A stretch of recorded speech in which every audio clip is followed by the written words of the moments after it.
기준금리가 연 3.5%, 반년째 그대로이지만 시장금리는 오히려 오름세입니다. 네, 여기에 새마을금고 사태 이후에 불거졌던 이 부동산 PF 우려가 커지면서 금융당국도 총력 대응에 나섰는데요. 이번 주 경제 이슈들 경제부 엄윤주 기자와 함께 짚어보겠습니다. 어서 오시죠. 네, 엄윤주 기자. 아무래도 좀 피부에 가장 와닿는 시장금리 중에서도 대출금리부터 살펴보겠습니다. 계속 오름세라는 거죠? 네, 아시다시피 기준금리는 반년째 연 3.5%로 묶여 있습니다. 하지만 대출 금리는 오히려 상승 추세인 건데요. 일단 5대 시중은행 주택담보대출 금리를 보면 3%대를 찾기 힘듭니다. 상단 기준으로는 6% 안팎에 달합니다. 여기에 은행들의 자금 조달 지수 코픽스도 2달 연속 올랐습니다. 지난 5월 상승 전환된 이후에 상승폭은 더 커졌는데 이로 인해 시중 금리가 더 오르게 됐습니다. 이 때문에 가계 빚 부담은 한층 더 커질 것으로 보입니다. 네, 자 그렇다면은 왜 이런 건지 배경을 좀 설명을 해주시죠. 네, 은행이 자금을 조달하는 은행채 발행이 좀 늘어나면서 금리가 오르게 됐습니다. 네. 보통 은행들이 대출 금리를 산정할 때 기준 금리로 주로 은행채 금리를 많이 반영하는데요. 다시 말해 이 은행채 금리가 오르면서 대출 금리를 끌어올리고 있는 겁니다. 예. 전문가 의견 한번 들어보도록 하겠습니다.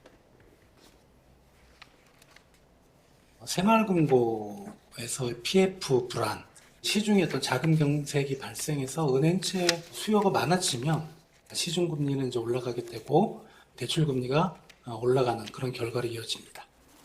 네, 실제로 고정형 주택담보대출 금리 기준이 되는 5년 만기 은행채 금리가 일주일 만에 0.2%포인트 넘게 올랐습니다. 이는 넉 달 만에 가장 높은 수치를 기록한 건데요.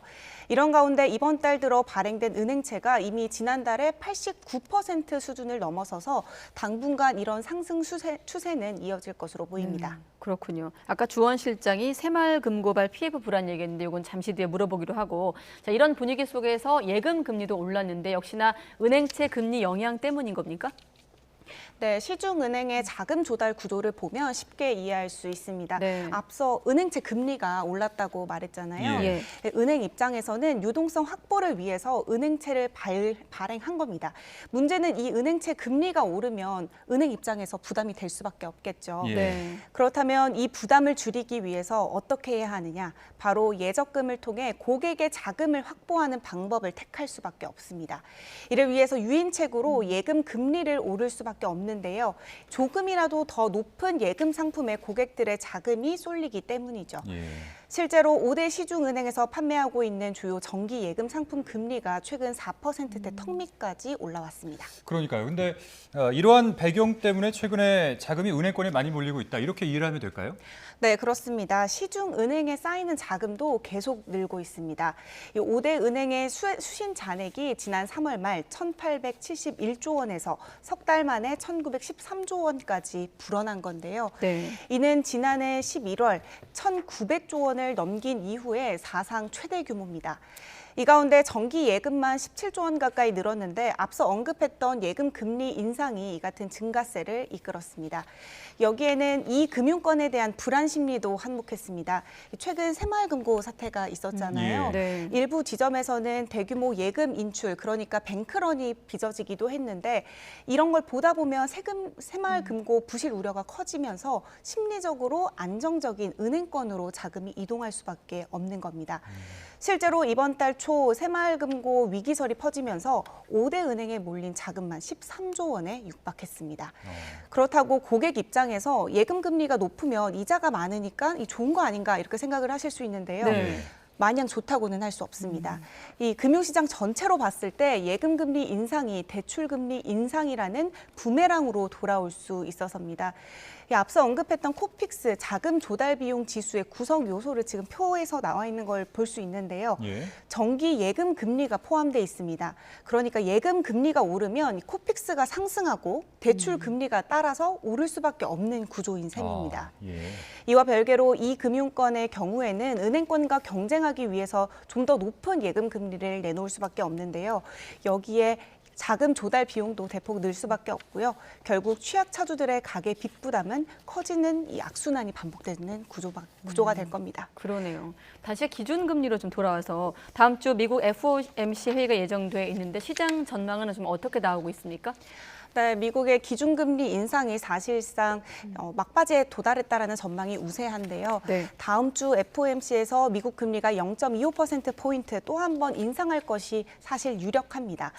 시장도 인상의 무게를 두고 있는 만큼 실제 미국이 기준금리를 인상하더라도 우리 시장에 그렇게 큰 타격은 없을 거라고 보는 게 대부분 전문가들의 관측인데요. 다만 앞서 지난 13일 우리가 기준금리를 4차례 연속 동결했잖아요. 예. 여기에서 미국이 금리를 올리게 되면 한미 기준금리 격차는 더 벌어지게 됩니다. 이게 부담 요소가 될 수밖에 없는데요. 그렇죠. 예. 네, 이 때문에 다음 달 예정인 한국은행 금융통화위원회에서 어떤 결정을 내릴지 관심일 수밖에 없습니다. 일단 이창용 총재는 당장 금리 차이만 보고 금리 방향을 결정하진 않겠다 이렇게 강조한 바 있는데요. 그러면서도 미국이 2차례 기준금리를 인상을 한다면 이게 현실화된다면 우리도 금리 인상을 할 수 있다는 여지는 남겨놨습니다. 당시 이창용 총재 발언 들어보겠습니다. 주요국 통화 정책이 어떻게 바뀔지 또 그거에 의해서 환율이 어떻게 바뀔지 이런 것들은 아직 안심하기는 좀 일러요. 지금 당장은 아니지만 그로 인해서 또 금리 격차, 외환시장의 불안 이런 것들이 일어나면 당연히 금리를 올릴 수 있는 가능성이 있어야 된다고 생각하고요. 하지만 수출 부진과 경기 회복이 더딘 우리 경제를 고려했을 때 또 한 번 동결을 선택할 것이라는 전망이 우세합니다. 실제로 고금리로 주춤했던 가계대출이 지난 4월부터 다시 늘기 시작했고요. 경제 전망만 보더라도 먹구름이 가득하기 때문입니다. 전문가 의견 들어보겠습니다. 그리고 투자를 위축시키고 소비를 또 위축시키고 고용을 위축시킬 가능성이 있기 때문에 한국은행에서 금리를 올릴 가능성은 굉장히 좀 그러니까 사실 올해 안에 전반적으로 봤을 때 쉽지 않은 결정이라고 보시면 될 것 같고요. 문제는 미국이 또 한 번 기준금리를 인상할 경우에 이 채권 금리를 자극해서 우리 시장금리 상승에 영향을 끼칠 수 있다는 겁니다. 네. 이게 대출금리 인상 요인이 될 것이라는 분석도 함께 제기되고 있습니다. 그렇군요. 이번에는 주목받고 있는 그 부동산 PF를 한번 살펴보도록 하겠습니다. 우선 이 부동산 PF가 뭔지를 좀 설명해 주시죠. 네, 일반적으로 기업이 대출을 받을 때 금융권은 이 기업의 과거 성과, 사업 성적 이런 것들을 보면서 돈을 빌려주는데요. 예. 부동산 PF는 부동산 사업에 한정해서 프로젝트 성과를 예측해서 이 수익성이 얼마나 나올지 가늠한 뒤에 돈을 빌려줍니다. 이 구조적으로 봤을 때 건설사들이 PF 대출을 통해 공사비를 충당하면 발주처에서 분양 수익을 들어오면 이걸 현금으로 정산화하는 방식을 띠고 있는데요. 예. 이 때문에 부동산 경기가 호황일 경우에는 예상 기대 수익이 높을 수밖에 없습니다. 2020년부터 2021년 이 부동산 자산 시장이 폭등했던 당시에 금융권을 중심으로 마치 붐이 불듯이 부동산 PF가 매우 활발하게 이뤄진 것도 이 때문입니다. 그런데 최근에 이제 부동산 PF가 부실하다 이런 얘기가 나오고 있는데 레고랜드 사태 때 한번 얘기했었고 또 미분양을 포함해서 건설사 부실 얘기할 때 부동산 PF 부실 얘기를 하는데 최근에 다시 우려가 나오는 건 어떤 이유 때문입니까? 네, 가장 큰 배경은 우리나라 부동산 자산 가치가 많이 떨어졌던 게 가장 큰 이유입니다. 네. 부동산 시장이 꽁꽁 얼어붙으면서 전국적으로 하락한 주택 가격이 342조 9천억 원에 달했습니다. 수백조 원에 달하는 자산이 사라진 건데요. 이에 따라 가구당 순자산도 사상 처음으로 감소했습니다. 오를 줄만 알고 이 거액의 투자금을 쏟아부은 부동산 PF 대출이 직격탄을 맞을 수밖에 없는 실정인 건데요. 예. 특히 지난해 부동산 시장 침체로 수익성과 자금 회수 문제가 생긴 부동산 PF 사업장이 심각하게 많이 증가했습니다. 이 때문에 돈을 빌리고 갚지 못하는 경우도 자연스럽게 늘 수밖에 없는데요.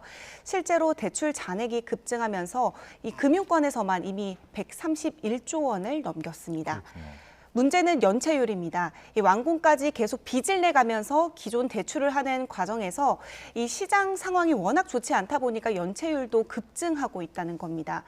특히 업권 중에서는 증권사가 가장 심각합니다. 이 앞서 보시는 것처럼 그래프를 보더라도 매우 증가율이 속도가 매우 가파르다는 걸 볼 수 있습니다. 연체율만 16%에 육박한 것으로 보이죠. 그러네요. 예.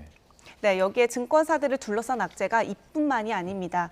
글로벌 저금리 기조에 그동안 증권사는 해외 부동산 대체 투자를 늘려왔었는데요. 최근 막대한 투자 손실 위기에 직면했습니다. 우리나라뿐만 아니라 해외 부동산 시장도 글로벌 금리 인상으로 많이 위축됐기 때문입니다. 일부는 이미 현실화되기도 했습니다. 최근 국내 한 증권 자산 운용사는 홍콩 빌딩 대출을 위해 조성한 펀드 자산 90% 수준을 상각 처리, 그러니까 회계상 손실로 처리하기도 했습니다. 그러니까 상황이 이렇게 악화하다 보니까 또 금융당국도 나섰다고요? 네, 부실 우려가 워낙 크다 보니까 이걸 서둘러 정리해야 하는 거 아니냐 이런 목소리가 많이 컸는데요. 예. 금융당국도 총력 대응에 나서기로 했습니다. 먼저 금감원장의 발언부터 들어보겠습니다. 저희가 보기에는 자연스러운 구조조정은 불가피할 수밖에 없고 그 과정에서 일부 사업장이라든가 일부 건설사들이 구조조정상에 직면하겠지만 그게 시스템 리스크로 작용할 거라고 생각하지 않고 그렇게 작용하지 않도록 최선을 다하겠습니다. 네, 어제는 금감원이 증권사 최고 리스크 관리 책임자와 기업금융 담당 임원을 불러서 연체율의 안정적인 관리를 거듭 주문하기도 했습니다. 이 자리에서 금융당국은 부실 채권에 대해서는 조속히 상각하고 부실이 우려되는 대출에 대해서는 외부 매각이나 재구조화를 통해서 신속하게 정리해달라고 촉구하기도 했는데요. 특히 글로벌 상업용 부동산 가치 하락으로 불거진 해외 대체 투자 리스크에 대해서도 점검을 강화해달라고 거듭 당부했습니다. 이와 함께 금융당국은 지난 4월 말 재가동한 PF 대주단 협약을 통해서 부실 사업장에 대한 옥석 가리기를 진행하고 있습니다. 이에 따라 협약이 적용된 부실 혹은 부실 우려 사업장 91곳 가운데 66곳에 대해서는 만기 연장, 신규 자금 지원 등 정상화 작업이 지금 추진되고 있습니다. 또 오는 9월부터는 한국자산관리공사 캠코를 통해서 1조 원 규모의 사업장 지원 펀드도 가동할 계획입니다. 이를 위해서 캠코에서 위탁받은 운용사 5곳이 각각 2천억 원 이상의 펀드를 신속하게 구성해서 PF 채권을 인수하거나 조정 또 재편할 예정입니다. 현재 펀드 투자자들을 모집하고 있는데요. 예. 보통 투자자 모집까지 2달가량 걸리는 것을 고려하면 오는 9월부터 이 펀드를 통해서 본격적으로 부실 우려 사업장을 대상으로 하는 정상화 지원 작업이 진행될 전망입니다. 네, 재점화하고 있는 부동산 PF 우려를 포함해서 경제계 뉴스, 오늘은 경제부 엄윤주 기자와 함께 알아봤습니다. 수고했습니다. 고생하셨습니다. 감사합니다.